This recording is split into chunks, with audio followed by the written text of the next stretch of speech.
Hello again, and welcome to part 2 of Flying Saucers. Max Miller, Fact or Fiction? Again, just a reminder here, here's a picture of Max.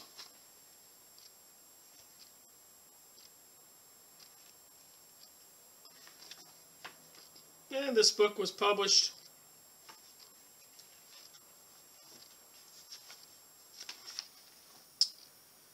U.S. copyright 1957, and apparently he had quite a staff. I don't know too many people who write books that have a staff like this.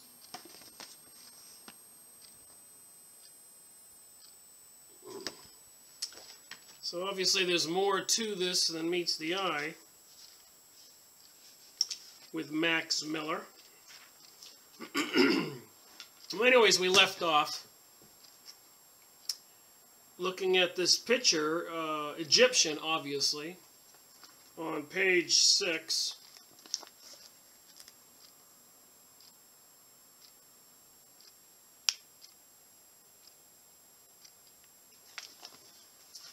So let's read on.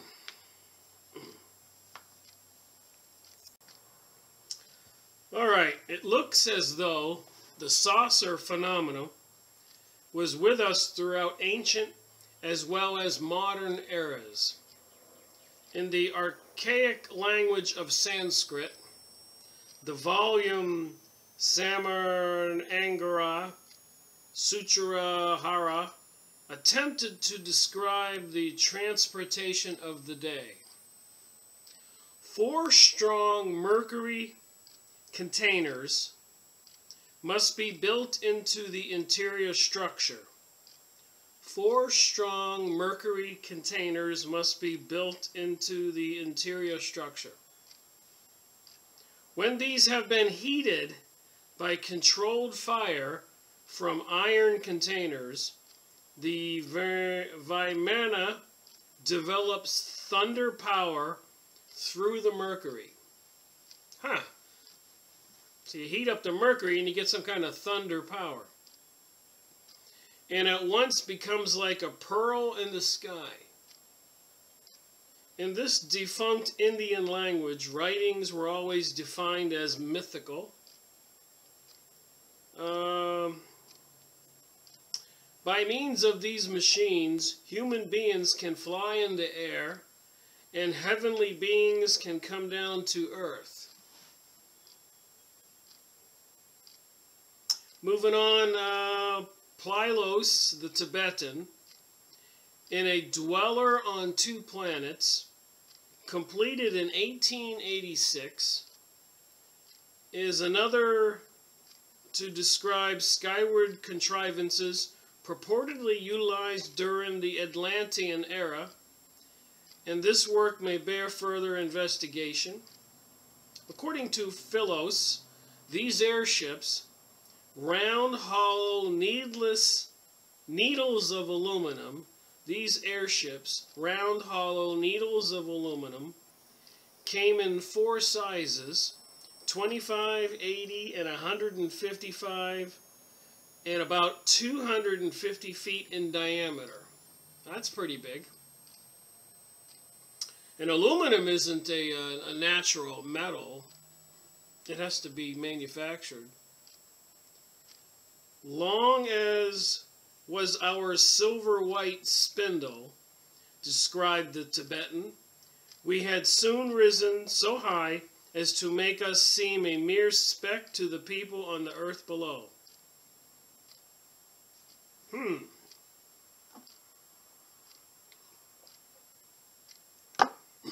Stuff written in history. Windows of crystal of enormous resistant strength, he later continued, were in rows like portholes along the sides, a few on top and others set in the floor, thus affording a view in all directions. Could they really make spaceships back then? As for their source of power, this was supposedly derived from the night side of nature, whatever that may be.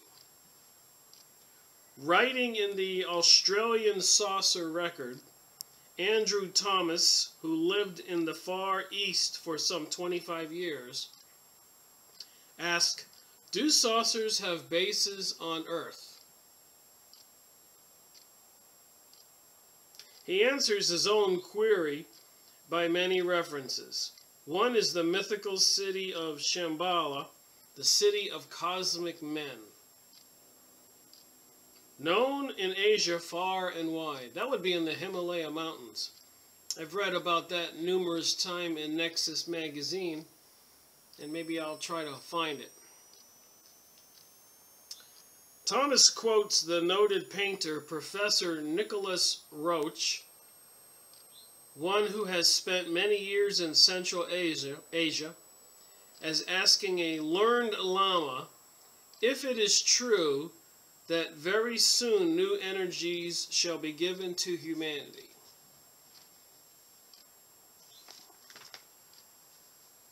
So we got this young guy here, Max Miller, writing this with a whole staff. So it's quite a publication. And again, what is the intent here? The New Age? The New World Order? The Lama is quoted as having replied, "Innumerable are the great things predestined and prepared. Through the Holy Scriptures we know of the teachings of the Blessed One about the inhabitants of the distant stars. From the same source we have heard about the flying steel birds, about iron serpents which devour space with fire and smoke.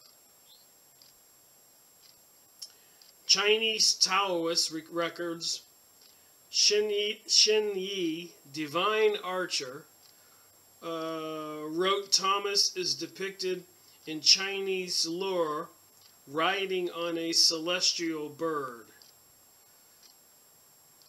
So the Chinese Shen Yi was depicted riding a celestial bird.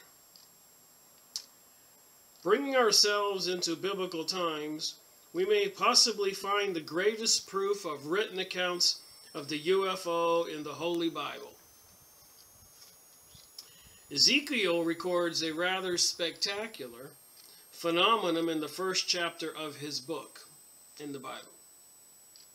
Verse 4, "And I looked, and behold, a whirlwind came out of the north, a great cloud, and a fire unfolding itself. And a brightness was about it, and out of the midst thereof, as the color of amber, out of the midst of the fire." Verse 7, "And they sparkled like the color of burnished brass." That would be brass metal. Verse 12, "And they went straight forward, then they turned not as they went." Verse 13, "Their appearance was like burning coals of fire." That sounds like MUFON reports these days, or the UFOs that I saw, took pictures of. They look like orange orbs.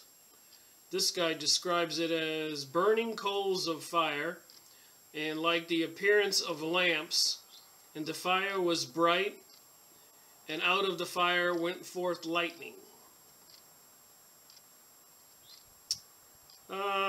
Here, the reference to like burning coals of fire could not help me but remind the author of a particular interesting sighting report made by airline pilots, First Officer William Nash and Officer William Fortenberry, both of whom witnessed 8 UFOs traveling beneath them near Norfolk, Virginia on July 14th, 1952. Alright, the objects had a fiery aspect of hot coals, reported the pilots, but of much greater glow. Ezekiel verse 16, "The appearance of the wheels and their work was like unto the color of beryl, barrel, and their appearance and their work was, as it were, a wheel in the middle of a wheel. That sounds like the Sanderson lighted objects under the ships, Ivan Sanderson's book we went through. Invisible residents. Alright, so the head of Halley's Comet photographed in 1910. Comet won't reappear till 1985-86. Here's a picture. It's in his book here.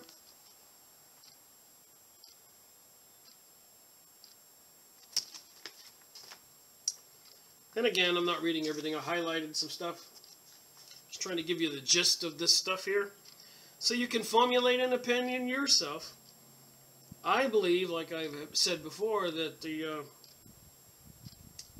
people saw something. They're describing what they saw. And from these writings here, it appears throughout history, these descriptions have been made. So there's nothing new under the sun. And what is the mystery with the Freemasons and Satanism and all the weirdness going on in our society? HARP systems, the microwave transmitters all over the world, sky spraying, the wars in the Middle East. I even read in a press release just a few minutes ago that in the Ukraine apparently is a gigantic underground pyramid. And is that possibly the reason for the wars over there right now?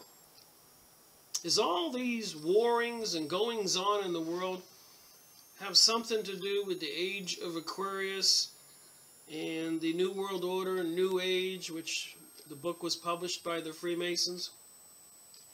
What is being kept from the public? And should it behoove us to find out what they are up to? Because we may be, when they negotiate and make treaties, even with interdimensional beings or whatever, demonic spirits, even with the Pope saying recently, I read, that you don't have to be, an atheist can also go to heaven. Oh well. And during the Christianity period, they had crusades and slaughtered untold millions who weren't Christians. Oops, maybe they shouldn't have done that. Because the atheists can go to heaven too now, says the Pope. Anyways, moving on here, accounts stated a whining sound was noticed and a bright silvery object descended at great speed, then hovered in midair. It appeared to be a large rotating ring with a sky visible through the center. That was the pilots. And then verse 18, as for their rings, I guess that may be still Ezekiel. They were so high that they were dreadful, and their rings were full of eyes round about them four. This sounds strangely like the description of portholes, perhaps in 4 rows. Moving on, page 8 here.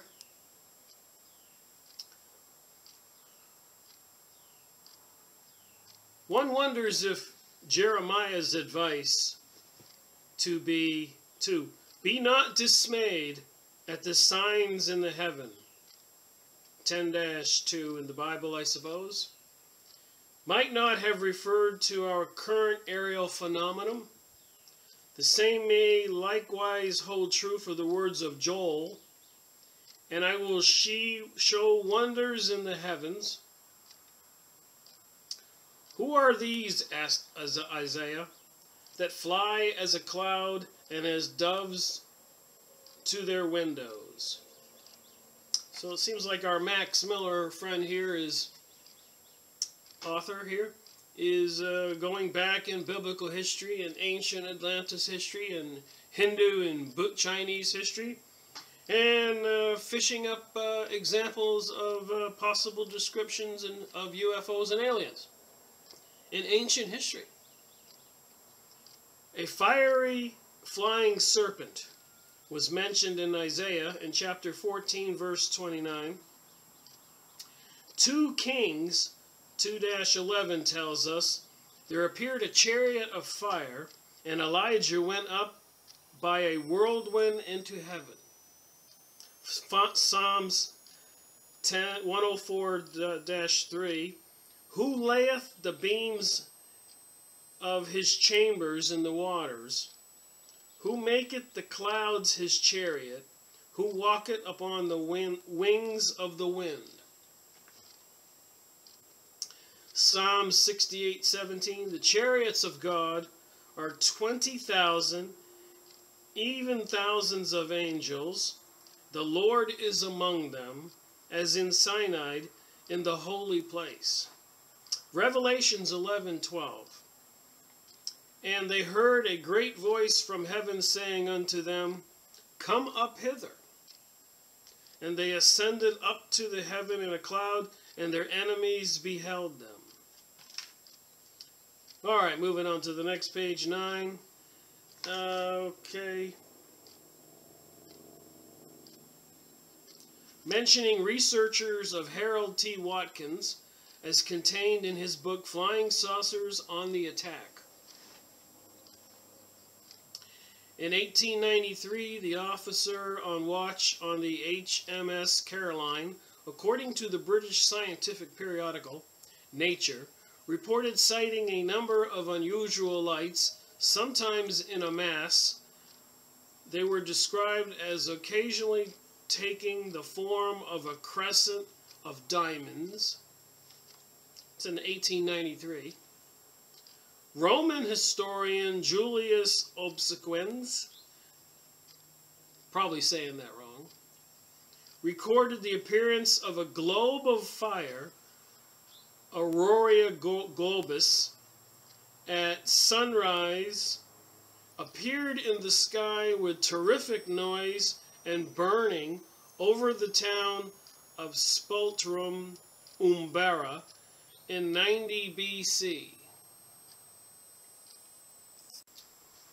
He goes on further to describe this globe, golden in color, continued the historian, fell to earth from the sky and was seen to gyrate. Then it rose, so it couldn't be a comet wouldn't rise again, from the earth and was borne east and obscured the disk of the sun with its magnitude. Wow, it was so big it blocked the sun. 90 BC, and that would have been Julius Obsequens. And still further back, 222 BC, there's shown a great light like 3 moons that appeared in quarters of the sky, distant from each other over the township of Armenin. Moving on, one such curious report was of a round shield over Arpi, 180 miles east of Rome, in 216 BC. Moving on, small globes circling around the sun were recorded over England in 796 AD, 1300 years ago, by Roger Wendover. On the 18th of August, 1783, Tiberius Cavallo, FRS, according to the data collected by Wilkins, witnessed, northeast of the terrace, a clear sky and warm weather. I saw appear suddenly an oblong cloud nearly parallel to the horizon. Below the cloud was seen a luminous body. It soon became a roundish body, brightly lit up and almost stationary. So you got a gigantic luminous body stationary in the sky below a cloud. It was about 9:25 p.m. The strange ball at first appeared bluish and faint, but its light increased and it soon began to move. At first, it ascended above the horizon, obliquely towards the east. Then it changed its direction and moved parallel to the horizon. It vanished in the southeast. I saw it for half a minute, and the light it gave out was prodigious. It lit up every object on the face of the country. It changed shape to oblong, acquired a tail, and seemed to split up into two bodies of small size.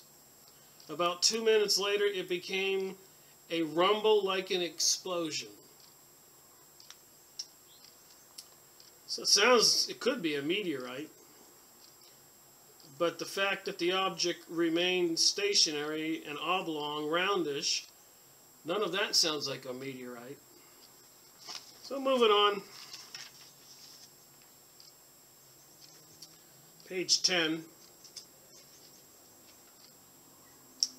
Let's see. In Air Force terminology, defined Edward Rupert, former U.S. Air Force director of its official UFO investigation body, Project Blue Book, in his The Report on Unidentified Flying Objects, a flap is a condition or situation or state of being of a group of people characterized by an advanced degree of confusion that was not quite yet reached panic proportions. So if you get a whole group of people seeing some UFO that they don't understand and are all confused, that's called a flap. What's all this flap about? So on the 22nd and 30th of November 1896, a cigar-shaped object with stubby wings, 1896 now, apparently a reasonable static description, appeared and was viewed by thousands of residents over the areas of Oakland, San Francisco, Santa Rosa, Sacramento, Chico, and other cities on the Central California coast. So let's think about that. 1896. And then, of course, we had World War I in 1914 to 1916. Right after the Illuminati people, the Rothschilds and Rockefeller, Morgans and Chases, Illuminati, the Zionist groups, the occultic Freemasons, took over, created the Federal Reserve with President Woodrow Wilson secretly during the Christmas holiday in 1913. December 21st and 22nd, while Congress and House of Representatives and everybody was on vacation, they created the Federal Reserve and took over the money supply of the USA. Hence, they took over the USA. Then 6 months later, they started World War I. And apparently, if this high technology's cigar-shaped objects in 1896, somebody had a purpose here to advance technology through the war effort. Remember, 100 years ago, this is 2015, in 1915, World War I was going on exactly 100 years ago. But they didn't have colored TVs, or everybody didn't have an automobile, and probably people sat around a living room listening to a radio for entertainment. Probably a lot of places didn't have electric lighting or indoor plumbing yet. So much has happened in 100 years. And one wonders if they didn't create the wars and all these other issues to be able to get control of the nation's money supply and provide a direction to seriously take the advancement of technology on a tangent curve. Straight up. And now that they're there 100 years later, they want to microchip everybody and force people to take vaccines with we know God knows what is in those vaccines. And they're sky spraying us every day. And there's all kinds of stuff on MUFON about alien sightings in the Ukraine now, possibly with the gigantic pyramid on the ground. And we all know after 9/11, with all the invasions in the Middle East, archaeologists have been going crazy, digging everywhere, discovering artifacts. It just makes you wonder what they're looking for. And what do we, the people, know? We don't know anything. we're busily suffering from economic destruction, trying to pay our bills, then we're not paying attention to what's going on. And over there in the Middle East, they're mass murdering Arabs like they're killing roaches. And Africa, now the Ukraine, and some say coming to the USA. They're trying to cause a revolution, a divide. Obama's in the news, trying to get rid of certain types of bullets, banned. They want to disarm the American people. Why? What's it got to do with this stuff? Apparently something. On March 29, 1897, Omaha reported a similar object in Denver on the 30th. Kansas City reported a mysterious light on April 1, 1897. It was directed toward the Earth, traveling east at a rate of 60 miles an hour. So here again, 1897, 3 years from 1900. 14 years later, World War I starts. World War II, at the end of it, with Project Paperclip, the United States grabbed as many of the German scientists and rockets, the V-2s, and apparently saucer craft, and their scientists that were into the jet and saucer propulsion. And apparently took all this stuff out into the Midwest, like Area 51 and White Sands, and feverishly went to work, apparently, advancing these new technologies from all that stuff that the Germans had. My point being, if World War I was in 1914 to 16, and technology in planes, you remember the old planes they had back then, the Red Baron and all that? Where did they get these technologies? And for World War II, where did they get these technologies that took the Hitler regime even into the field of rockets and flying saucers that the USA captured and brought back here, and their scientists? So they probably got it from somewhere, because apparently here it existed. It's documented here in 1897. So much we don't know. So anyways, a mysterious light on April 1, it was directed toward the Earth, traveling east at a rate of 60 miles an hour, reported in the New York Sun. On April 9th, newspaper accounts had been dispatched from Illinois, Indiana, Missouri, Iowa, and Wisconsin.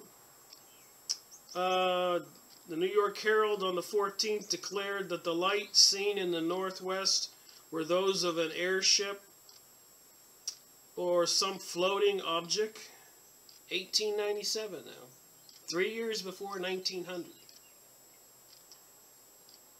Some declare they saw two cigar-shaped objects and great wings, and this was 5 years before the Wright brothers made their historic flight. So 5 years before the Wright brothers took some bicycle parts and made a flying machine, cigar-shaped objects were seen and reported in the major newspapers. The Herald on April 12th reported a cigar-shaped object and framework had been photographed by a Chicagoan person from Chicago. On the afternoon of the 10th, an object of cigar-shaped and wings with a canopy on top had reportedly landed on a farm in Carlinsville, Illinois. When approached, however, it was supposed to have taken off and disappeared. A dark object is reported by the New York Sun to have passed over the face of the moon on April 16 at Benton, Texas.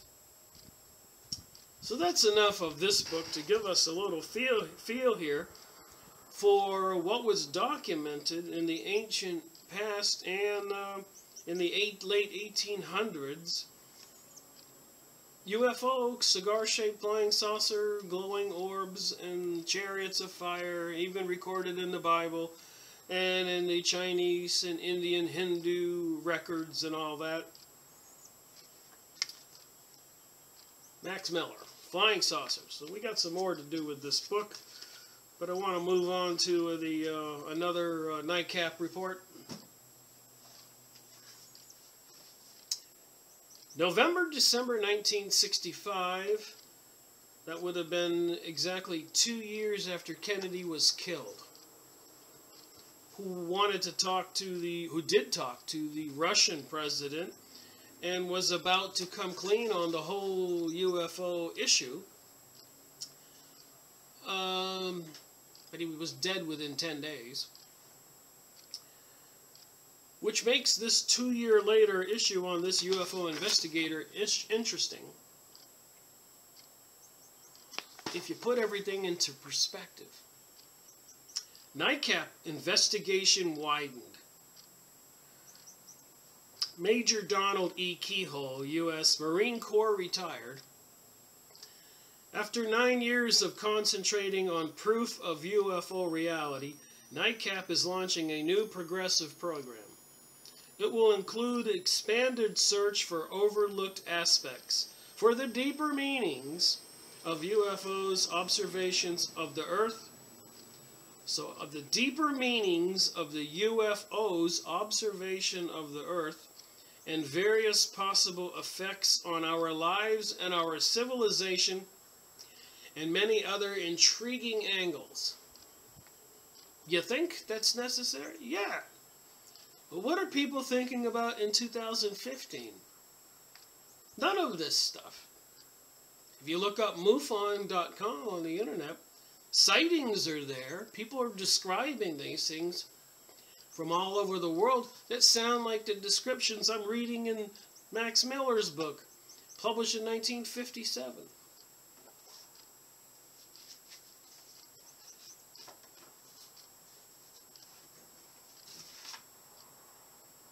Just want to check the copyright. 1957, Max Miller's book.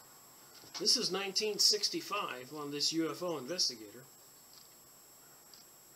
From 1949 until Nightcap began operations, my main aim was securing factual evidence. This is Mr. Keyhole, Donald Keyhole, Major, U.S. Marine Corps retired. Since 1957, that would have been Max Miller's book era, when I became Nightcap's director, we have continued this policy to convince the public of UFO's existence. So people are seeing something and the government's trying to hush it up and ridicule. And probably, according to my research, since then until now, astronomers and scientists and witnesses and whistleblowers, a lot of people have been murdered to shut them up. 911 witnesses, Kennedy-era people, Oklahoma City bombing, John Perkins' book, Confessions of an Economic Hitman, presidents in South America who didn't cooperate with the New World Order, people were killed, assassinated. And even in the news, we all know that the president has powers now to abduct and incarcerate anybody without informing their family and no rights, and to assassinate anyone he wants. What's going on? What's it have to do with UFOs and aliens? Or is it all spiritual being, interdimensional beings, and the Satanist, Luciferian stuff of the New Age religion that even the Pope says we need to have? With that in mind, let me make a point here. I looked that up a little while ago. I saw somebody saying that, and I didn't really believe it. But the Vatican calls for world government and a new world order. Now remember who the Vatican is. You know, and they have those secret vaults under the Vatican with all the stuff they've discovered. And when they went into South America, when we first discovered America, the Christian, Spanish, whoever armies that went into Mexico and other countries made a beeline straight for the Shama's temple, took all his Shama religious, psychic information, and then they killed the Shama, and proceeded to murder all the natives. So it seemed like the church was after the artifacts, the religious knowledge. They did the same thing with the Library of Alexandria in Greece, I believe. They went in there and burned all the books and everything else. So the Vatican has all this knowledge, all this historic knowledge about aliens and UFOs and fiery chariots. So if the Vatican is into that, knows all that, and we're talking about a New World Order, why now, on December 10th, 2012, the Vatican calls for a world government and a New World Order? Look it up, don't believe me. So all this does tie in together. The leader of the Catholic Church, Pope Benedict XVI, has called for the establishment of world government and a New World Order. In a speech made at the Pontification Council for Justice and Peace, and these people, whenever they say justice and peace, they mean the opposite. Remember who the Pope is and the Vatican is. Remember, there was a Caesar in Rome, and they were trying to rule the world. They were losing their grip, so they seized Christianity and switched from Caesar to a Pope in the same city of Rome. You don't need to be Sherlock Holmes to figure this out.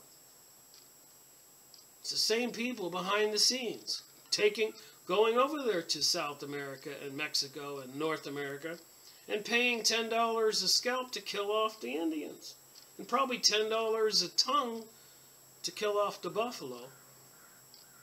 That's right, they intentionally killed off the buffalo, and if you were a buffalo hunter like Wild Bill Cody, when you shot the buffalo, you had to cut the tongue out as evidence that you killed it, and apparently whatever you got, $5, $10, you get bags and bags of tongues and make a lot of money. Killed off the buffalo. Why? So, Monday, December 3rd, 2012, the Pope called for the construction of a world community and a corresponding authority to serve the common good of the human family. And if you believe this is true, I've got some swampland in Florida I'd like to sell you. As a means of defending global peace and justice, we see the murder and mayhem going on in the world right now. The Pope's vision for the establishment of world government and a new world order is supposedly not to create a new superpower, but a new governing body. I'm confused. What's the difference? The governing body we have running the United States right now is acting horrendously towards its own citizens. Arming up the police departments with staff vehicles like SWAT teams and tanks, and the uniforms the cops are getting like SS stormtroopers from Germany. So I just thought I would mention that even the Vatican's in on this New World Order thing. Here's another page. The Vatican calls, this is 10/25/2011. The Vatican calls for world government. This isn't just the implication, it's the explicit call in the latest from the Vatican that we need to move to a system of world government.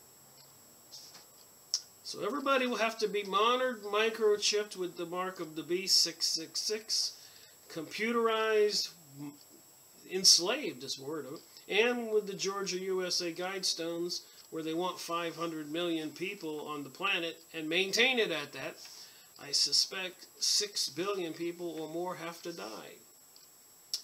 As someone educated and raised a Catholic, I can tell you what the problem is here.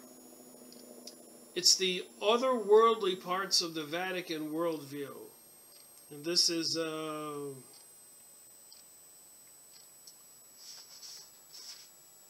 look this article up. I'm trying to see the guy's name here who wrote it. I like to give credit where credit is due. Look this article up. So you have that. In the meantime, just to show you what's going on in the world, gay families more accepted than single moms. The propaganda is insane. Gay families more accepted than moms. Look that up and read it. Going straight or otherwise for the center. Gay is the new straight. Gay marriage may not be the law of the land, but it has become the cornerstone of network television. NBC calls its new comedy about a homosexual couple adopting a baby the new normal. I'm just trying to tell you, there's something to do here.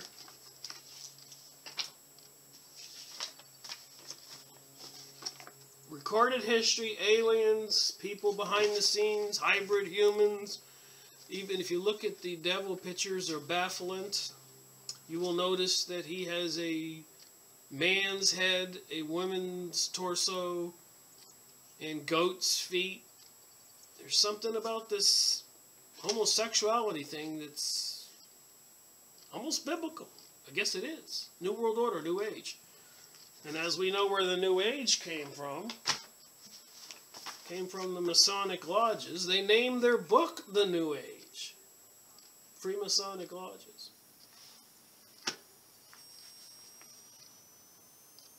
These are, I got over 100 years. This is 1934. 1962. 1927. And they have these temples in every city all over the country. Seems like they put a different Masonic temple on the cover of these books.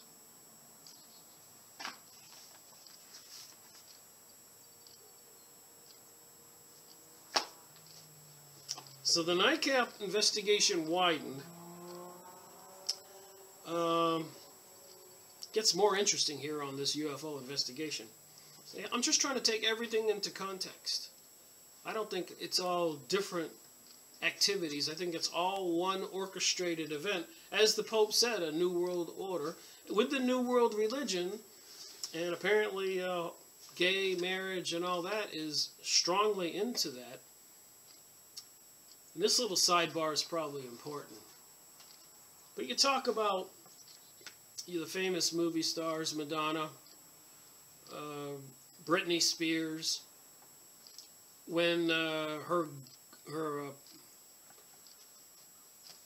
bodyguard quit because she was seriously into the occultic witchcraft, and Madonna handed off the baton and I guess the leadership as the Queen Satanic actress to Britney, and Britney went in a rage and started speaking in tongues, scared her bodyguard, freaked everybody out. And we know if you haven't been to a Baptist church or something, when people speak in tongues and all that, you're entering it. Your mind is entering into the spirit world. What I'm trying to say is here, when you get into pornography, pedophilia, and all these other abhorrent activities to God, you open the door for demonic possession into your body. And Britney Spears said this. So did a lot of other actresses. Miley Cyrus's father, Billy Ray, said to GQ magazine, look it up, that he was afraid for his daughter and the satanic Hollywood crowd controlling her. And then with her twerking and all that, and obviously she's seeing, according to news rack magazines I've seen, she's having to see a psychiatrist or doctors because she's losing her mind.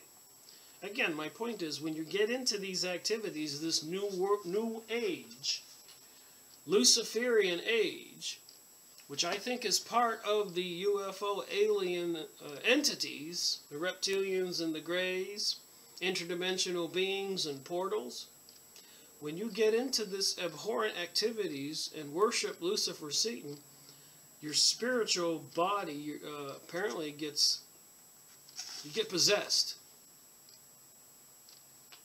Nicole Kidman.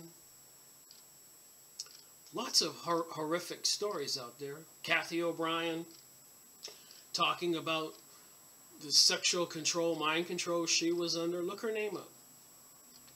So anyways, in 1965, they're going to do different treatment of UFO reports to reveal special angles.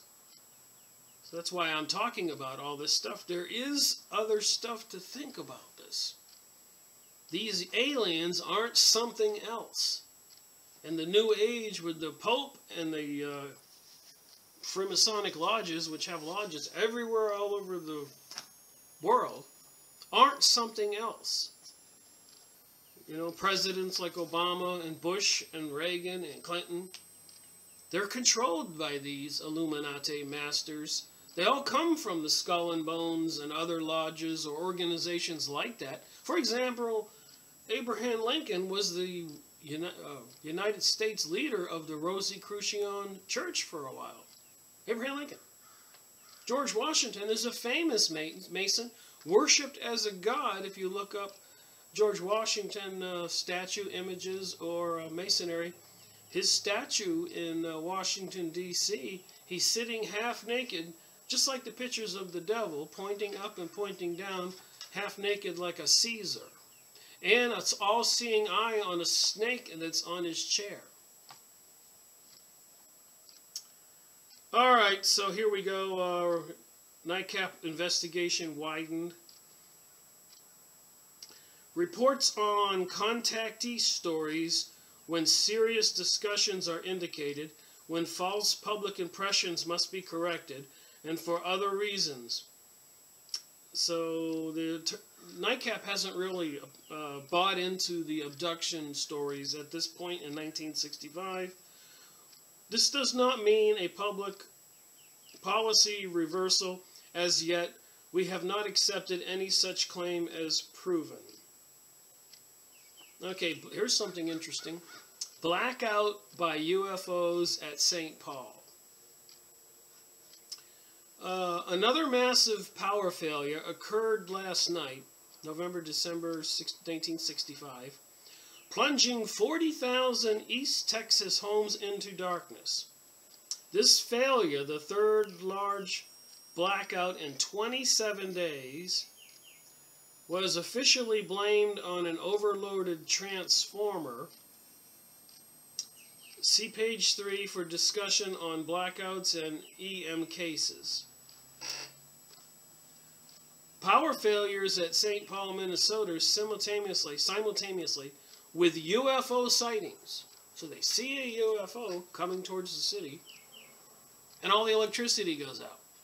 Back in 1965. This was front page material back then. Were reported November 26 by the Northern State Power Company, police, and numerous residents. According to the St. Paul Pioneer Press, the sudden failures knocked out houses, lights, and appliances.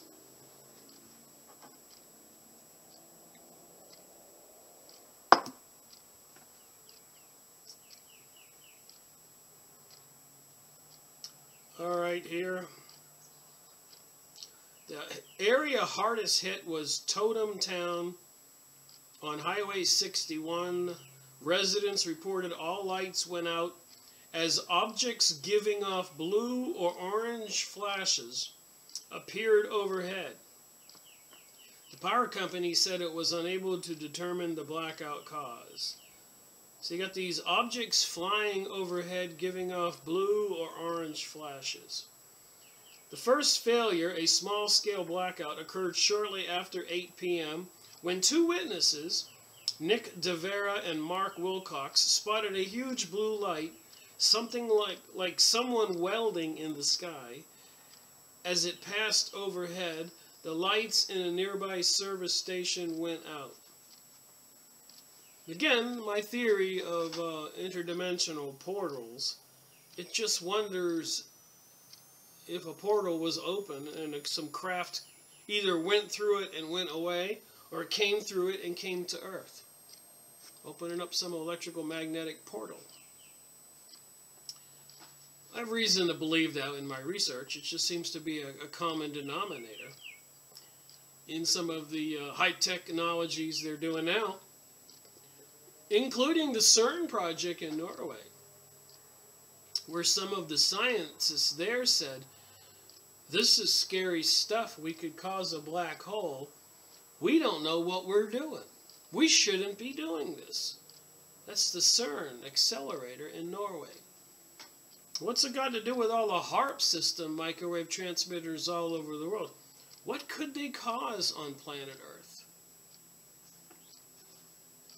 Remember, Nikola Tesla stood on stage as he was getting older and said it wasn't he who was the genius and invented all this stuff. He was having visions and dreams and images he could see right in front of his face since he was a child. And a lot of these people who were that psychic, I noticed about 75% of them in the biography books that I have read, their fathers were ministers, preachers of some sort, and the other 25% got hit in the head and it altered some kind of blood flow and enabled the higher consciousness abilities, psychic abilities. Stuff you don't know. What's it got to do with UFOs and aliens and craft causing blackouts back in December, November 1965? Here we go. Moments later, a little to the north, another blackout occurred. At 8:15, reported Mrs. Dawn Horsch of 1875 Hoyt Avenue. All houses, lights, and appliances went dead. At the same time, witnesses also cited the blue glowing UFO or a similar one. Observers included a motorist who reported that his car lights and radios went out. Well, in the UFO books and documentation that I have reviewed over the years, that's a common denominator. The car lights and the car engine not working. In West St. Paul during the same period, 150 houses in a 10-block section were darkened. However, this may have been merely a strange coincidence. A power company spokesman said 2 wires had shortened when the wind blew them together. None of the UFO sightings were reported from this area. On the night of December 2, parts of Texas, New Mexico, and Mexico were blacked out for over an hour. Apparently, there were no UFO link. Power officials said a gas regulator fault at El Paso caused a chain reaction in the grid circuit failure, as in the gigantic November 9th blackout. Over 700,000 persons were affected from El Paso to Juarez. Power was interrupted in homes, stores, and hospitals, airports and defense bases, including Fort Bliss, White Sands, Holloman Air Force Base, and other key points. During the November 9th blackout, UFO reports were made by pilots and other observers. So 700,000 people lost their power on November 9th. And UFO reports were made by pilots and other observers, and several newspapers and broadcasters have raised the question of the UFO link. How many people knew this stuff? How many people know this stuff? We have found no proof. However, in response to numerous queries, we will cover the reported sightings and discuss verified cases of EM, electromagnetic interference, already prepared for this issue. So that's the first page of the UFO Investigator.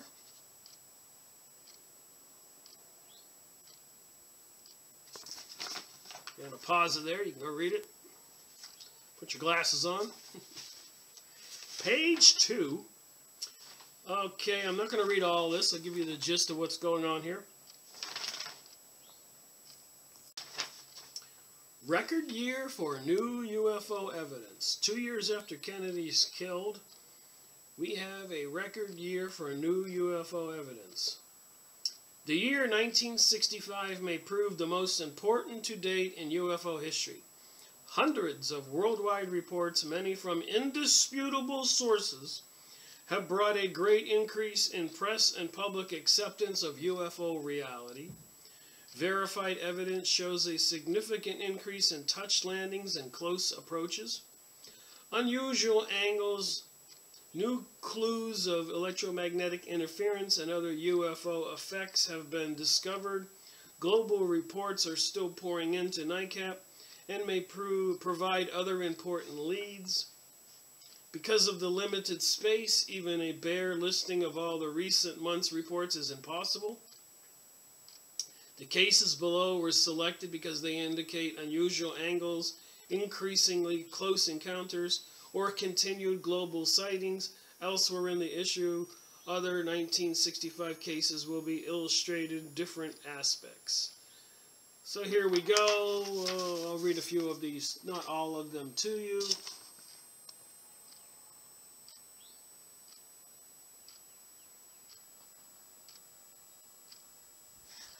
But you can pause it. I'm putting it up close here. Maybe you can see it.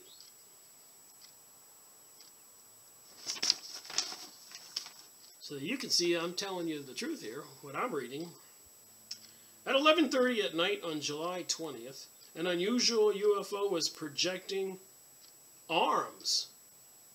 With projecting arms, was encountered at close range by a Canadian motorist. So a UFO with projecting arms. Sounds like that UFO movie, End of the World. Was encountered at close range by a Canadian motorist near Chesterville, Ontario. As reported by the driver, Ronnie Servage, he had just toppled a knoll when his headlights shone on a strange round machine hanging poised above the road ahead. It was about 20 feet across at the bottom, he said, and raising to a dome top. From the sides projected paired antenna-like arms. This is pressing my credibility here. That's like the War of the Worlds movie. 1965. The document here looks authentic. I mean, it doesn't look like something new. Frightened, Servage stepped on the gas to get around the UFO, but the object shot ahead and through Savage, and though Savage drove at 100 miles per hour, it easily kept the lead. A minute later, at an intersection, the UFO climbed up and disappeared. At Lima, Peru, on July 28, a citizen named Prospero Alvin reported a touch landing of a torrented UFO with an extended arm like rolled up barbed wire.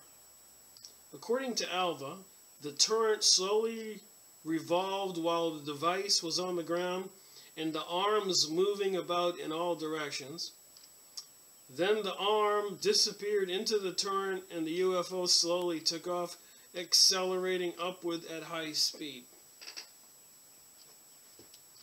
That just doesn't sound to me like it would be some foreign aliens from a foreign planet and some kind of craft like that coming here. It does sound like some kind of invention man-made, probably the early editions of some kind of craft robotic types. Alright, Nightcap. If this report is true, the arm could have been a device similar to what is planned for our spacecraft. See, there you go. These might be man-made technologies in 1965.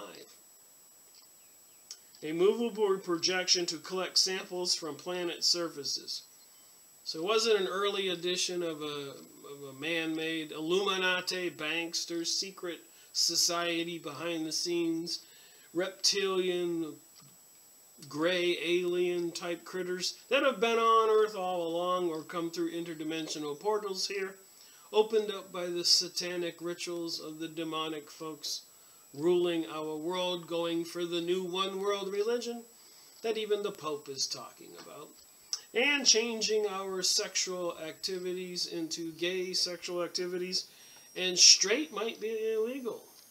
It's not that far-fetched to think that, which, by the way, I guess is part of the biblical prophecies. They will be persecuting and prosecuting the Christians and those who do not swear allegiance to the Luciferian new ruler world masters.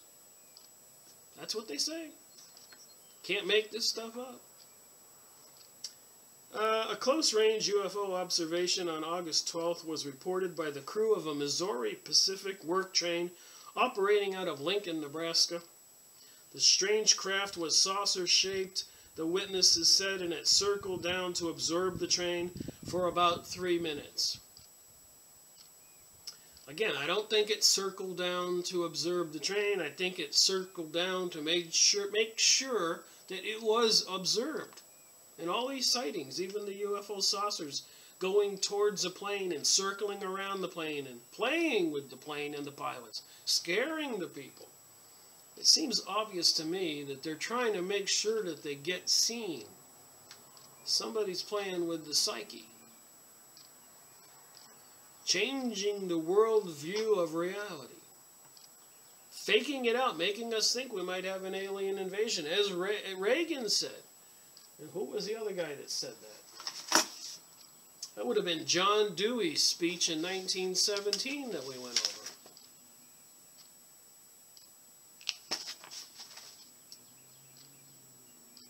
Someone remarked the best way to reunite all the nations, this is 1917. So it's not so far-fetched what I'm saying. On this globe would be an attack from some other planet. In the face of such an alien enemy, people would respond with a sense of unity, of interest and purpose. Remember, Ronald Reagan said that too. So have others. John Dewey, professor of philosophy at Columbia University, who was the next speaker, was listened to with great interest.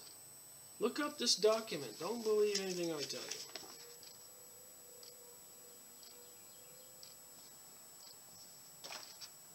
You're not helping me or you if you just believe me. You've got to dig this stuff up like I'm digging it up. And can make your own educated opinion. Alright, so let's go here. Read another couple examples and I'll move on. Recent sightings. On the night of October 29th, numerous eyewitnesses in central and east Finland. See, this is all over the world. People, these writers and authors, and like I said, with the pendulum, I try to determine who's being sincere and who's being insincere. What's their motivation and propaganda purposes? Who paid them? Were they paid by the New World Order, CIA, Pentagon, Illuminati, Freemasons, to intentionally try to change the reality, opinion of people from Jesus and God into an ungodly Luciferian world where everything is forced homosexual activity and being straight might be a crime?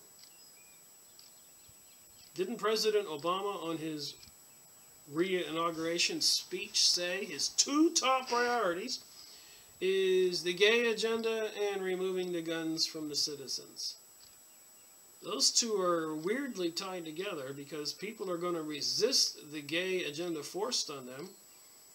And there could be a struggle, and apparently the government, who wants, from the United Nations, forcing on the homosexual agenda.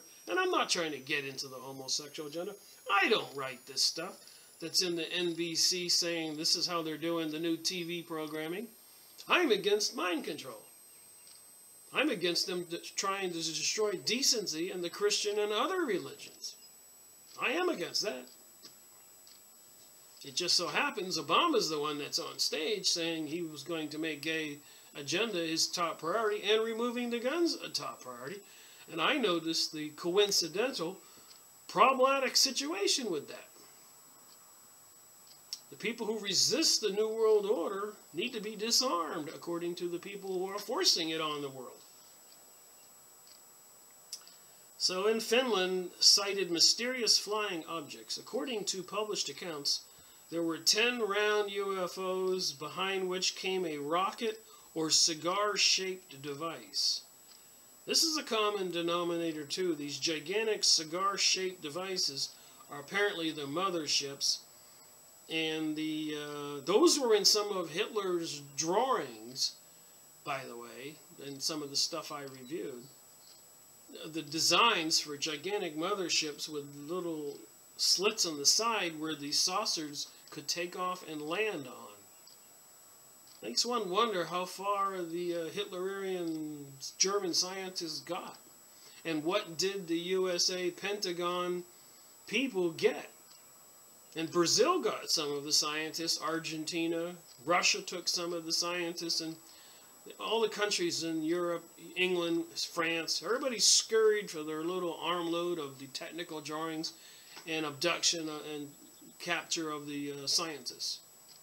In the United States, it was called Project Paperclip, and they created cities out west for these Germans, gave them passports and citizenship, and they retired nicely, working in secret on the same projects they were working on in Germany. Alright, so behind came a rocket, a cigar-shaped device. Previously verified reports from Finland and other Scandinavian countries have described similar carriers or motherships accompanying groups of flying discs. Is this all propaganda, or is this true? State troopers and other witnesses watched a strange craft maneuver near Clinton, Indiana. On the evening of November 14th, the UFO was first sighted by police and residents of Clinton.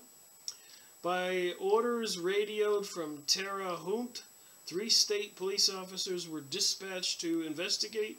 Trooper Joe Burton, Richard Finney, and Jerry Statler. The 3 officers spotted the UFO. In a later statement, agreed with other witnesses that it was disc-shaped and highly maneuverable. So I could read more, but I think I need to move on here. New clues to UFO electrical interference. Shortly after a huge November blackout, the Indianapolis Star, stressing recorded electrical interferences by UFOs, urged government investigators not to overlook this possible explanation. This is front page news back then in 1965. Where is it in the news today? The Syracuse Herald-Examiner, tying in local fireball reports, also suggested the possibility of a UFO cause. Several newscasters repeating the idea added to public speculation, and as a result, a number of members and other citizens have asked whether NICAP believes UFOs could cause such a power failure. To date, we have seen no convincing evidence. However, we will review the reported November 19 sightings and then compare the massive blackout with the smaller scale EM cases on record. At 4:30 p.m. over Tidioute, Pennsylvania, pilot Jerry Whitaker and passenger George Conager saw 2 shiny objects at a higher altitude being chased by 2 jets. One UFO was seen to put out a burst of speed and outdistance the jets. Just after the blackout hit Syracuse, a huge fireball was sighted by numerous witnesses, including Robert Walsh, Deputy City Aviation Commissioner, who had just landed at Hancock Airport. Walsh said that he had no explanation for the ball of fire. About the same time, a giant fireball was seen from the air by veteran flight instructor Weldon Ross and student pilot James Brooking.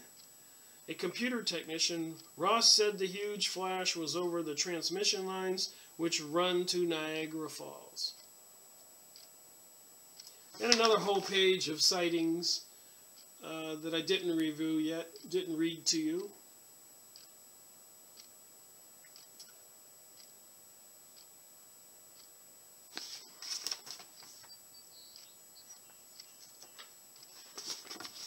I'm holding this there in case you want to try to pause it and read it.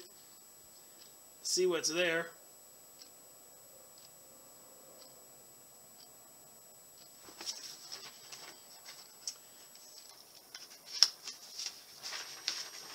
Crazy? Scientists join board. NACAP is privileged to announce the acceptance of board membership of 2 distinguished scientists, Dr. Leslie Coburn, physicist and Biomedical Electronics Authority, University of Southern California, and Dr. Bruce A. Rogers, physicist and research engineer. So it goes into length about these PhD high-level people who join NICAP.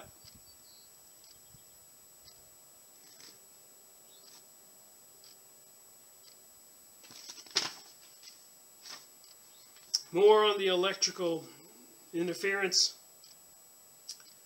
Official U.S.-Canada statements say the Great November 9th blackout was caused by a broken relay at the Ontario hydroelectric plant, which sent a chain reaction through the American-Canadian grid system.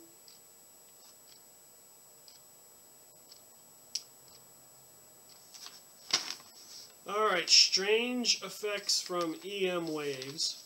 This is important. Really important. Among the thousands of recorded UFO reports from World War II to date, there are numerous cases where witnesses have described odd physical reactions, sudden heat, sometimes with burns, affected vision, particular and disturbing sounds, and occasionally frightening numbness. So they seen a UFO and those were some of their reactions.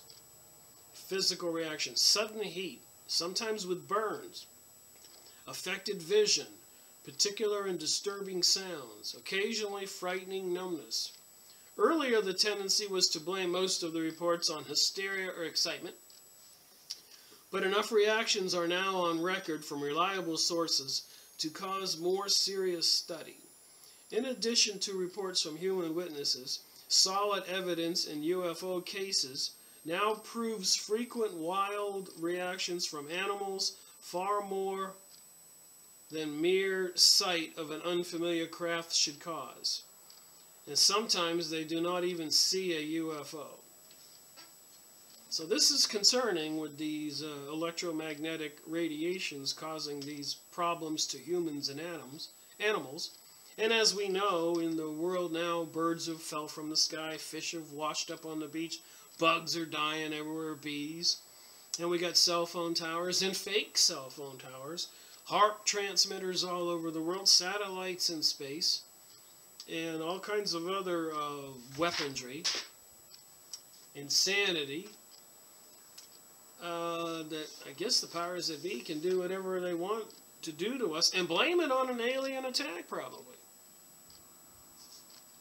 Will the people be any wiser? Earlier, their tendency was to blame most of the reports on hysteria and excitement. Okay, but enough. Careful experiments and research by Professor Clyde Ingalls, Cornell University, have shown that the hearing of EM, electromagnetic waves, is an established fact. So this professor proves that we can hear electromagnetic waves. We may not know we hear it. We may hear that little ringing in our ear. And a lot of people don't know this, but apparently on Earth, not apparently, you can look it up on Wikipedia, there's something called a Schumann wave. 7.8 hertz cycles a second. Between 7 and 8, 7.8. With all those HAARP transmitters, I was thinking, if they synced them all up and turned them on, this normal wave that goes around the Earth at 7.8 cycles, which, by the way, us humans are synced up to, animals are synced up to, fish, all life, biological cell structures are synced up to this Schumann wave that's pulsing on the Earth every second, 7.8 cycles per second. Boom, boom, boom. Boom, boom, boom. And all of our operational systems as human living beings are synced up to this thing. And that's a problem if you get in a spaceship and you leave the safety and the operational system of planet Earth and go into space. You don't have that Schumann wave to sync you up and regulate your body. My point being, with these HAARP transmitters and satellites in space and fake towers, and apparently they're putting up quite a few of these, could they override that 7.8 pulse that regulates everything on the planet Earth? And say speed it up or slow it down? Could they kill everybody in a whole area by changing that frequency rate? Slowly, slow it down, like boiling a frog slowly. People wouldn't know it. People would just everywhere start plopping over. Their system would be going haywire. Is it possible? Well, according to this, people can hear the frequency, so if you can hear it, it can override your body. You know, you ever heard your heart racing and get a little nervous and say, well, that's kind of weird after you eat something? Careful experiments and research by Professor Clyde Ingle have shown that hearing EMF waves is an established fact. It appears, reports Professor Ingalls, that this takes place by direct stimulation of the nervous system. See what I just said? These HARP systems and satellite transmitters and towers everywhere, cell phones and all that, can it override our system? Something called Project Bluebeam. Go look it up. But apparently they're planning on taking over our perception of reality with images by satellites in the ionosphere. Well, we're going to look up and think we see Jesus coming, or Muhammad, or Buddha, depending on where you live, and hear the God talking to you. This is Project Bluebeam. Look it up. Don't believe me. It appears this takes place by direct stimulation of the nervous system, perhaps in the brain, thus bypassing the ear and much of the associated hearing problem. In his research test with human subjects, Professor Ingalls uses a radar beam. There you go. Since the full direct power in the center of the radar beam has been known to kill, Professor Ingalls uses a meter of field strength measurement so as to avoid overexposure and possibly damage to the eyes, brain, and other parts of the body. So he had to put it on very weak transmissions when his experiments. But these HARP transmitters, that if you've seen some of my pictures, look up HAARP and images on YouTube search and see for yourself where they built these all over the earth. Knowing this stuff in this magazine here, NICAP, by professors and physicists and doctors and all this, back in 1965, when they were writing these books here, that there's too many people on the planet. Meanwhile, they're building underground tunnels for them to escape. And they got these HARP systems they've been building all over the world. Population bomb. This is all propaganda, convincing, I guess, the people that are in charge that they have to justify being able to kill off the population, 90%. Meanwhile, we have UFOs and aliens. Supposedly. Like I said, I believe the sightings are real. I think the craft are probably man-made and part of the HARP programs and other secret black op projects by the powers that be. From the screening test, it was found that the radar could be heard only to a point above the forehead, added proof that EM waves do not use normal auditory channels. This nervous system hearing, says Professor Ingalls, is a very broad band effect. So I'll hold this up if you want to try to read it.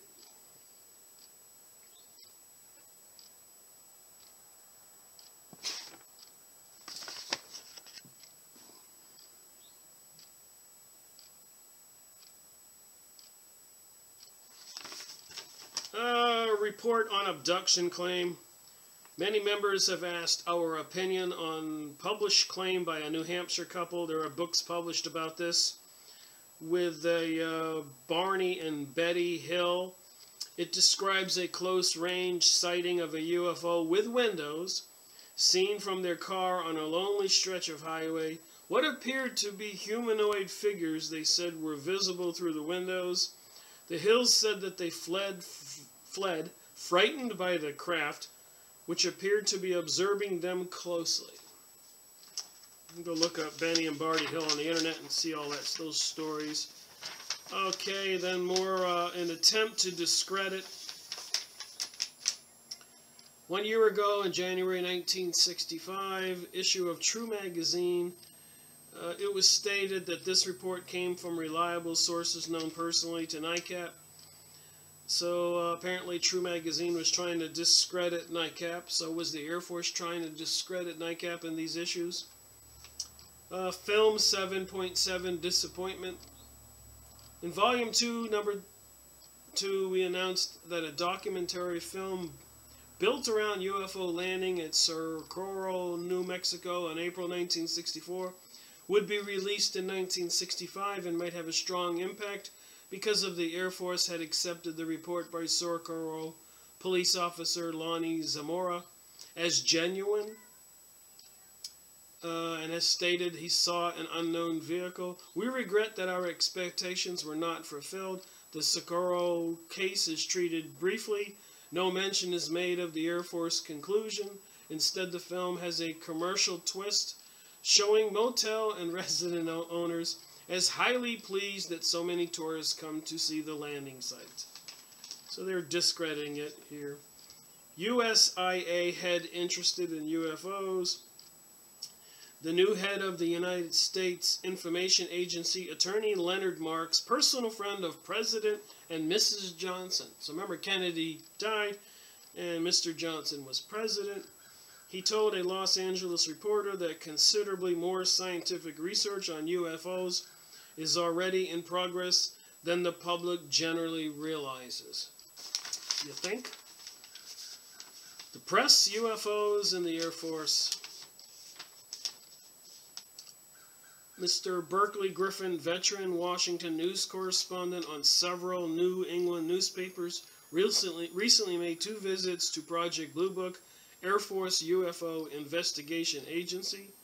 Mr. Griffin, a highly respected by the Washington Press Corps for his careful research, has periodically checked on the UFOs and Air Force explanation since 1957.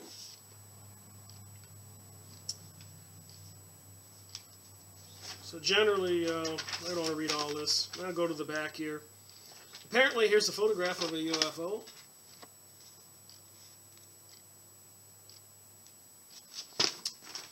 And the photos of the dome-type UFO reportedly taken on August 3rd by Rex Helfam, California highway investigator, have been labeled a hoax by the Air Force. The Air Force said that picture is a hoax. Their explanation is, I'll just summarize here, that everything in this picture is blurry and foggy. What do you think? According to NICAP,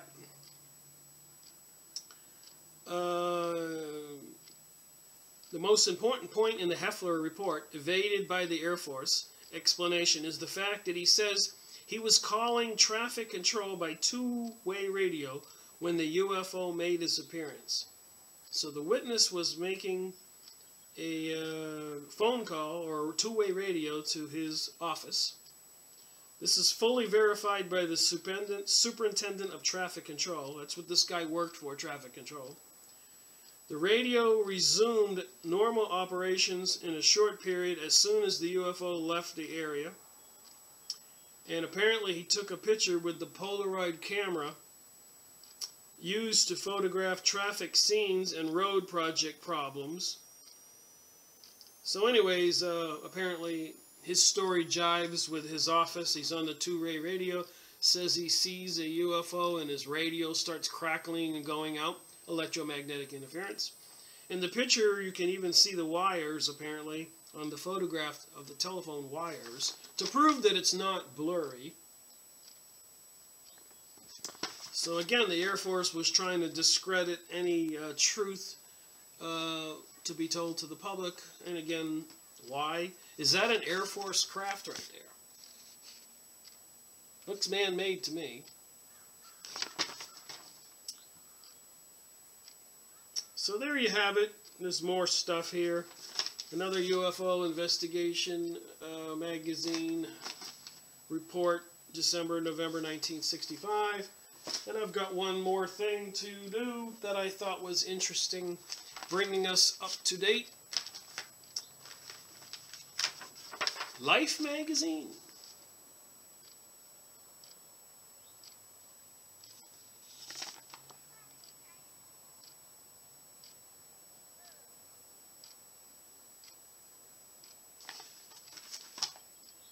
Why do we believe? Jason Burr with 1962 UFO photograph, Kathleen Higler and Brendan Furr of TV's Roswell.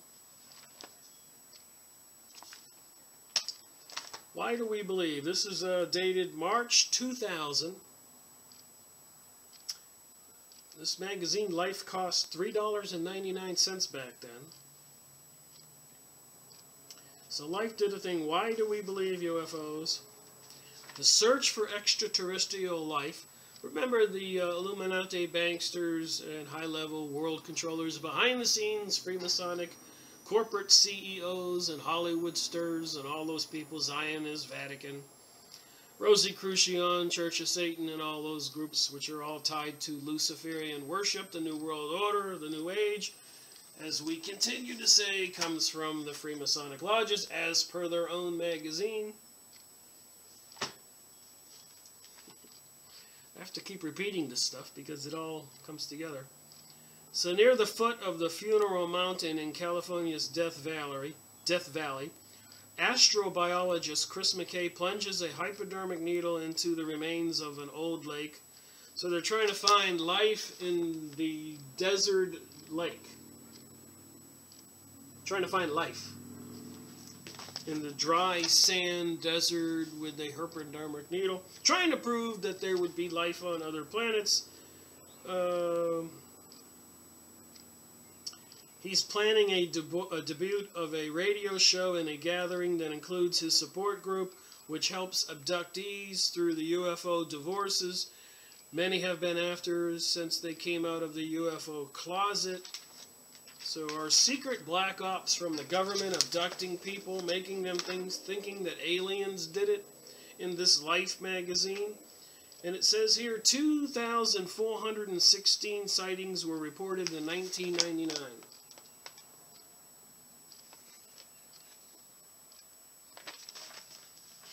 I have to look around here. Sometimes I can't see what I'm putting up here on your screen for you to see.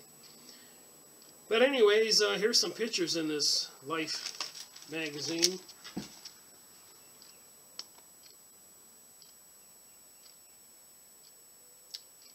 Are these actual photographs?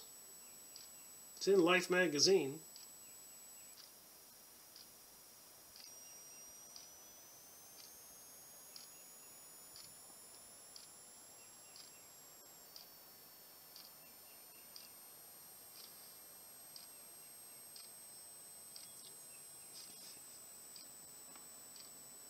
Holding the words up there, so if you want to pause it, you can read it.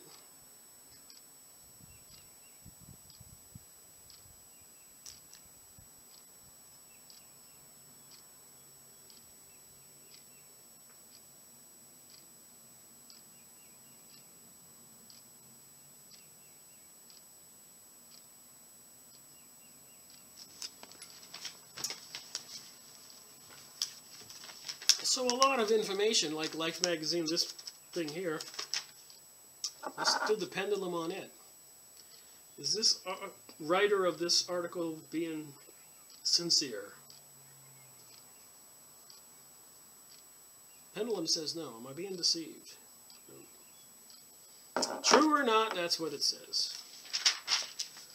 Here's some people meeting in a Tennessee field at night, where abductees and spiritualists who regularly gather in Tennessee. I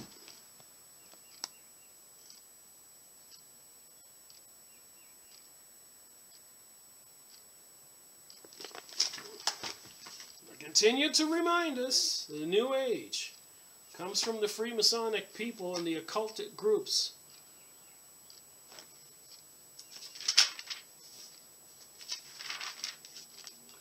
Here we go. Roswell mortician Glenn Dennis says the military asked him about tiny coffins in 1947 during the Roswell incident, and he co-founded the town's UFO museum, which I have been to and taken photos of me right next to this little guy.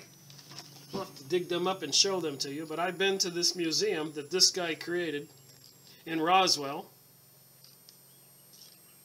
There's a whole group of these little alien statues, and I had one of the other tourists take a picture of me with these guys. Anyways,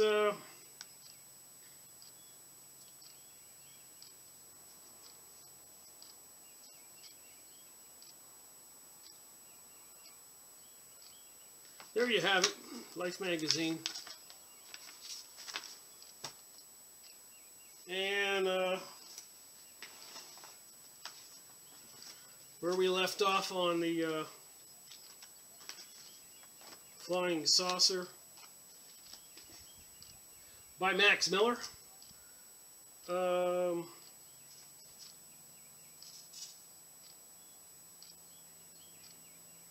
One last reading here. Some months later, in early August of 1897, J.B. Robson and Mrs. William Sullivan, in a calm and cloudless sky, noticed a round, grayish-looking object in the sky, page 11. A remarkable phenomenon was seen from the eastern half of Canada in the United States at sea and from several islands on the Atlantic in 1913. On February 9th, a glowing object was observed as traveling from central Canada toward Bermuda, although observers, according to Professor Chant in the Journal of Royal Astronomical Society of Canada, November-December 1913, differ as to whether the body was a single or was composed of 3 or 4 parts, with a tail to each part.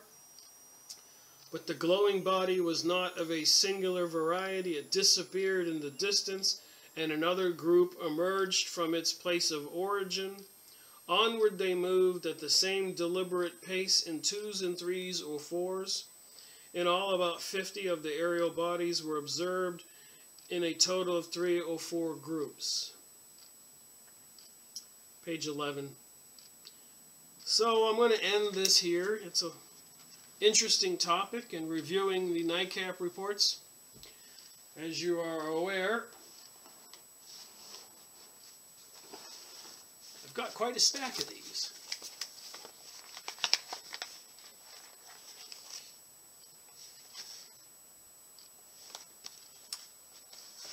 And the next one here, Mars Canals Real New Film Reports. And it's 8 pages and has more interesting stuff in here. So I'm going to try to exhaust this UFO alien thing and investigate it to try to see where it fits into where we are in 2015. And like I said, you can go on MUFON and .com and see the current reported sightings by people all over the world right now, and print out the report and compare it to the stuff that we're reading about, and see if you see that I see that the sightings are similar descriptions throughout history: biblical history, ancient history, Hindu history, Buddhist history, Chinese, worldwide history, Hopi Indians down there in Ecuador, Peru, Venezuela, underground whole cities of the Ancacors. Was that Mr. Greg Gruber, that book review we talked about? Africa, gold mining, 10,000, 12,000 years ago. So I think, like I said, I think these craft were manufactured probably here on Earth. I think there's probably interdimensional communication, demonic spirits, like it's in the Bible that Jesus cast out in a dozen different cases of demonic entities being possessed by people. And once they cast out the demon from the person gets back to health and back to normal. And just like we said with Madonna and Spears, her going into the satanic rituals and religion thing, with the tattoos and everything else, and going into a rage and speaking in tongues, and confessions by other Hollywood stars, and all the symbols they do on TV, football halftime with Katy Perry riding the bull with the golden eyes. If you don't know anything about the Bible and the bull and Moses and the golden calf, then it wouldn't make sense to you. But all the Super Bowl halftime shows have been blatant satanic rituals, from the Madonna to Lady Gaga to Beyonce, and I think Lady Gaga was in the Olympic show. All the stuff they do on TV, and then of course we're reminded of that incident in Europe with the Eurovision Conchita Wurst winning the singing contest, singing the words Phoenix Rising, song Phoenix Rising, with the words "You Can't Stop Us." And Conchita Wurst means sexual parts of the male and the female. His head was like Jesus and the body in a silky dress. What is going on in our reality? And what's it have to do with these aliens, so-called, and UFO craft, supposedly, I believe, manufactured by the secret powers, usurping all the money supplies of the peoples to create all these underground cities and Black Ops programs, and keeping all these technologies from the people, free energy, and polluting the planet, apparently, from Fukushima to Sky Spring, HARP, and everything else. It might behoove us to try to open up our minds and try to figure out what's going on. Thank you for watching my video. Rick Maracle reporting.